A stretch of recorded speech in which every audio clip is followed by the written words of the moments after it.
ನಮಸ್ಕಾರ ವೀಕ್ಷಕರೇ, welcome to my YouTube channel Labha Paka. ಇವತ್ತು ನಾನು ಬಾಳೆದಿಂಡಿನ ಪಲ್ಯ ಹೇಗೆ ಮಾಡೋದು ಅನ್ನೋದನ್ನ ತೋರಿಸ್ಕೊಡ್ತೀನಿ. ಅದಕ್ಕೆ ಬೇಕಾದಂತಹ ಪದಾರ್ಥಗಳು: ಬಾಳೆದಿಂಡು, ಹುರುಳಿಕಾಳು, ಕಾಯಿ ತುರಿ, ಬೆಳ್ಳುಳ್ಳಿ, ಈರುಳ್ಳಿ, ಹಸಿಮೆಣಸಿನಕಾಯಿ, ಸಾಸಿವೆ ಮತ್ತೆ ಉಪ್ಪು. ಇಷ್ಟು ನಾವು ಬಾಳೆದಿಂಡು ಪಲ್ಯ ಮಾಡೋದಕ್ಕೆ ಬೇಕಾದಂತಹ ಪದಾರ್ಥಗಳು. ಮೊದಲನೇದಾಗಿ ಬಾಳೆದಿಂಡು ಪಲ್ಯ ಮಾಡೋದಕ್ಕಿಂತ ಮುಂಚೆ ಬಾಳೆದಿಂಡಿನ ಉಪಯೋಗ ಏನು ಅಂತ ನೋಡೋಣ. ಈ ಬಾಳೆದಿಂಡು ಶರೀರದ ವಿಷಾಂಶಗಳ ನಿವಾರಣೆಗೆ ಸಹಾಯ ಮಾಡುತ್ತೆ. ಮೂತ್ರನಾಳದ ಕಾಯಿಲೆಗಳಿಗೆ ಇದು ಉತ್ತಮವಾಗಿದೆ.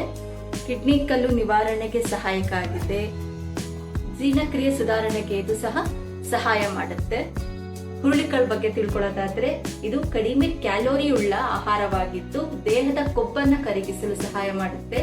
ಹೃದಯದ ಆರೋಗ್ಯಕ್ಕೆ ತುಂಬಾ ಹಿತಕರವಾದಂತಹ ಕಾಳಿದು.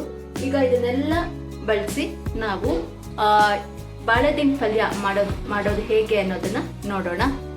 ಈಗ ಗ್ಯಾಸ್ ಆನ್ ಮಾಡ್ತಾ ಇದ್ದೀನಿ. ಇದಕ್ಕೆ ಕುಕ್ಕರ್ ಇಡ್ತಾ ಇದ್ದೀನಿ. ಈ ಕುಕ್ಕರ್ಗೆ ನಾವು ಹುರುಳಿಕಾಳು ಹಾಕೋತಾ ಇದ್ದೀನಿ. ಮೊದಲು ಹುರುಳಿಕಾಳನ್ನ ಚೆನ್ನಾಗಿ ಬೇಯಿಸ್ಕೊಬೇಕು. ಕುಕ್ಕರಲ್ಲಿ 4-5 ವಿಷಲ್ ಬರೋ ತನಕ ಹಾಕೋತಾ ಇದ್ದೀನಿ. ಫಸ್ಟ್ ಹುರುಳಿಕಾಳು ಚೆನ್ನಾಗಿ ತೊಳೆದಿರೋಂಥದ್ದು.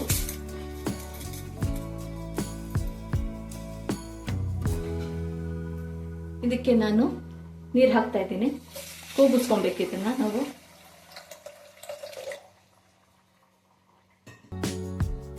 ಇಷ್ಟು ಹಾಕಿದ್ರೆ ಸಾಕು.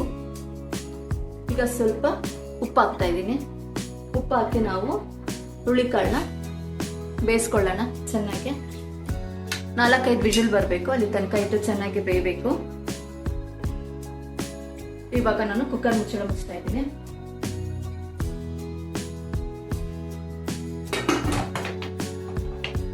ಕುಕ್ಕರ್ ಮುಚ್ತಾ ಇದ್ದೀನಿ. ಈಗ ಇದಕ್ಕೆ ವೇಟರ್ ಹಾಕ್ತಾ ಇದ್ದೀನಿ. ಇದು 4-5 ವಿಷಲ್ ಕೂಗಿಸ್ಕೊಬೇಕು. ಅಷ್ಟರಲ್ಲಿ ನಾವು ಬಾಳೆದಿಂಡನ್ನ ಕಟ್ ಮಾಡ್ಕೊಳ್ಳೋಣ.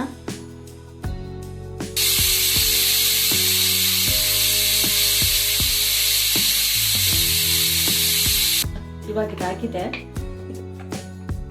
ಓಪನ್ ಮಾಡ್ತಾ ಇದ್ದೀನಿ.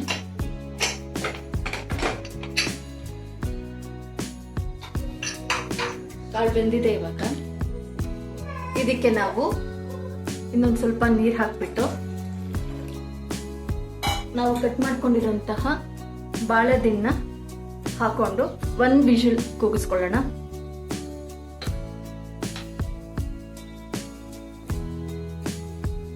ಸಣ್ಣಕ್ಕೆ ಕಟ್ ಮಾಡ್ಕೊಂಡಿದ್ದೀನಿ ನಾನು ಬಾಳೆದಿಂಡು. ಇದನ್ನ ಇವಾಗ ಇದಕ್ಕೆ ಹಾಕೊಂಡು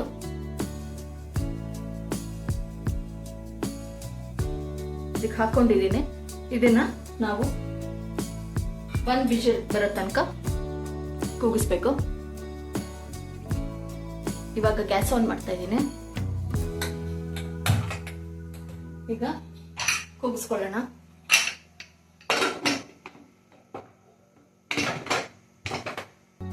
ಇದು 1 ವಿಷಲ್ ಬಂದ್ರೆ ಸಾಕು, ಬೇಗ ಬೆಂದೋಗುತ್ತೆ. ಓಪನ್ ಮಾಡ್ತಾ ಇದ್ದೀನಿ.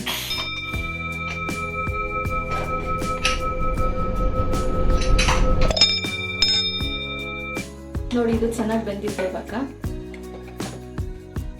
ಕಾಳು ಮತ್ತೆ ಬಾಳೆದಿಂಡು ಎರಡು ಚೆನ್ನಾಗಿ ಬೆಂದಿದೆ. ಇದನ್ನ ನಾವು ಈ ರಸ ತಗೊಬೇಕು. ತೆಗೆದು ಆಮೇಲೆ ನಾವು ಪಲ್ಯ ಮಾಡೋದು ಹೇಗೆ ಅಂತ ನೋಡೋಣ. ಇವಾಗ ನಾವು ಒಗ್ಗರಣೆ ಹಾಕೋಣ ಪಲ್ಯನ. ಮೊದಲಿಗೆ ಗ್ಯಾಸ್ ಆನ್ ಮಾಡ್ತಾ ಇದ್ದೀನಿ.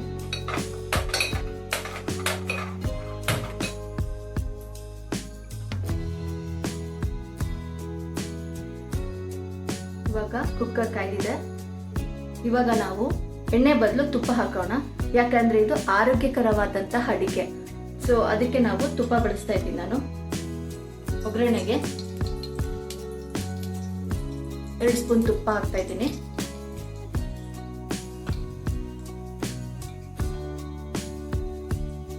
ಸ್ವಲ್ಪ ಕಾಯ್ಬೇಕು. ಇವಾಗ ಸ್ವಲ್ಪ ಸಾಸಿವೆ,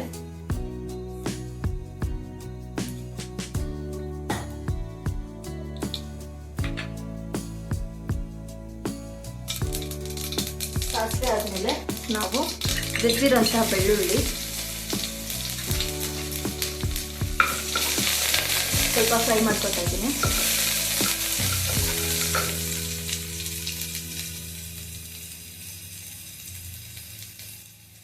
ಇದಕ್ಕೆ ಸ್ವಲ್ಪ ಹಸಿಮೆಣಸಿನಕಾಯಿ, ಇದು ಸಹ ಸ್ವಲ್ಪ ಫ್ರೈ ಮಾಡ್ಕೊತಾ ಇದ್ದೀನಿ.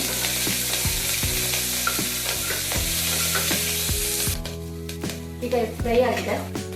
ಸೊ ಈಗ ನಾನು ಈರುಳ್ಳಿ ಹಾಕೋತಾ ಇದ್ದೀನಿ. ಮೀಡಿಯಂ ಸೈಜ್ ಆದರೆ 1 ಸಾಕು, ಚಿಕ್ಕದಾದರೆ 2 ಹಾಕೊಂಡಿದ್ದೀನಿ ನಾನು ಈರುಳ್ಳಿ ಚಿಕ್ಕದು. ಇದನ್ನು ಫ್ರೈ ಮಾಡ್ತಾ ಇದ್ದೀನಿ. ಸ್ವಲ್ಪ ಚೆನ್ನಾಗಿ ಬಾಡಿಸ್ಕೊಬೇಕು. ಅದಾದಮೇಲೆ ನಾವು ಕಾಳು ಹಾಕೊಳ್ಳೋಣ, ಬಾಳೆದಿಂಡು ಮತ್ತು ಕಾಳು. ಇದು ಇವಾಗ ಆಗಿದೆ, ಚೆನ್ನಾಗಿ ಫ್ರೈ ಆಗಿದೆ ಈರುಳ್ಳಿ. ಈಗ ನಾವು ಕಾಳು ಹಾಕೊಳ್ಳೋಣ, ಕಾಳು ಮತ್ತು ಬಾಳೆದಿಂಡು.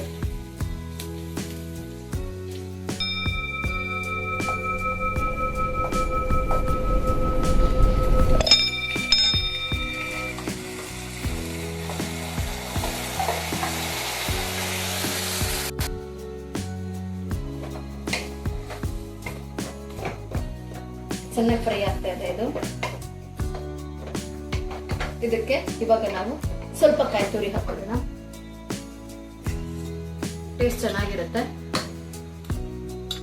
ಅನ್ನೋದಕ್ಕೋಸ್ಕರ ಕಾಯಿ ತುರಿ ಹಾಕೋತಾ ಇದ್ದೀನಿ. ಆಪ್ಷನಲ್ಲು, ಬೇಕಾದ್ರೆ ಹಾಕೋಬಹುದು. ನಿಮಗೆ ಟೇಸ್ಟ್ ಸ್ವಲ್ಪ ಚೆನ್ನಾಗಿ ಬರಬೇಕು ಅಂದ್ರೆ ಹಾಕೊಳ್ಳಿ, ಚೆನ್ನಾಗಿರುತ್ತೆ. ಫ್ರೈ ಆಗ್ತಾ ಇದೆ. ಉಪ್ಪನ್ನ ನೋಡ್ಬಿಟ್ಟು ಹಾಕೊಳ್ಳಿ, ಯಾಕೆಂದ್ರೆ ನಾವು ಅವಾಗಲೂ ಕಾಳು ಕೂಗಿಸ್ಕೋಬೇಕಾದ್ರೆ ಉಪ್ಪು ಹಾಕಿದ್ವಿ. ಸೊ ಉಪ್ಪು ನೋಡಿ ಸ್ವಲ್ಪ ಟೇಸ್ಟ್ ಮಾಡಿ, ಆಮೇಲೆ ನಿಮ್ಗೆ ಬೇಕು ಅಂದರೆ ಹಾಕೊಳ್ಳಿ, ಇಲ್ಲಾಂದ್ರೆ ಅದೇ ಸಾಕು ಅಂದರೆ ಸಾಕು. ಸ್ವಲ್ಪ ಉಪ್ಪು ಬೇಕಾಗುತ್ತೆ, ಸ್ವಲ್ಪ ಉಪ್ಪು ಹಾಕೋತಾ ಇದ್ದೀನಿ ನಾನು. ರುಚಿಗೆ ತಕ್ಕಷ್ಟು ಉಪ್ಪು. ಚೆನ್ನಾಗಿ ಮಿಕ್ಸ್ ಮಾಡ್ತಾರೆ.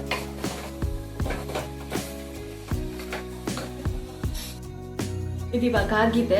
ತುಂಬಾ ಫ್ರೈ ಮಾಡೋದೇನು ಬೇಡ, ಯಾಕೆಂದ್ರೆ ಎರಡೂ ನಾವು ಬೇಯಿಸ್ಕೊಂಡಿದ್ದೀವಿ ಕುಕ್ಕರಲ್ಲಿ, ಕೂಗಿಸ್ಕೊಂಡಿರೋದ್ರಿಂದ ಇಷ್ಟ ಆದ್ರೆ ಸಾಕು. ಸೊ ಇವಾಗ ರೆಡಿ ಆಗಿದೆ. ಇದನ್ನ ನಾವು ಸರ್ವಿಂಗ್ ಬೌಲಿಗೆ ಹಾಕ್ತೀವಿ. ಬಾಳೆದಿಂಡು ಹುರುಳಿಕಾಳು ಪಲ್ಯ ರೆಡಿ ಆಗಿದೆ. ಸೊ ಈ ವಿಡಿಯೋ ನಿಮ್ಗೆ ಇಷ್ಟ ಆದಲ್ಲಿ ಲೈಕ್ ಮಾಡಿ, ಶೇರ್ ಮಾಡಿ ಅಂಡ್ ಸಬ್ಸ್ಕ್ರೈಬ್ ಮಾಡಿ. Thank you.